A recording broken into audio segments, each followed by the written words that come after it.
Hi mga Lods, for today's vlog ay magluluto ako ng ampalaya with corned beef. Nagsalang na ako ng kawali at mantika at nilagay ko na rin ang bawang at sibuyas at tinalo-halo lang ito. At sinunod ko na rin dito ang kamatis at tinalo-halo ko lang ito at sinunod ko na rin ang corned beef. Ayan.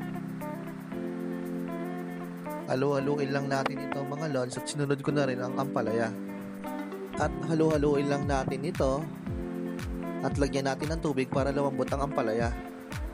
At tinalo ko lang ulit, ayan. So antayin lang natin ito matuyo at mawala ng tubig. Dito nga sinunod ko na yung itlog ng Lods, nilagay ko na. At antayin lang natin itong matuyo. At ito na nga nung natuyo na, hinalo-halo ko na siya mga Lods. Ayan. So luto na siya mga Lods. Ready to eat na to mga Lods. Kung umabot ka sa video na to mga Lods, huwag mong kalimutan mag-like and follow and mag-comment kung taga saan ka. Maraming salamat sa panonood. Bye!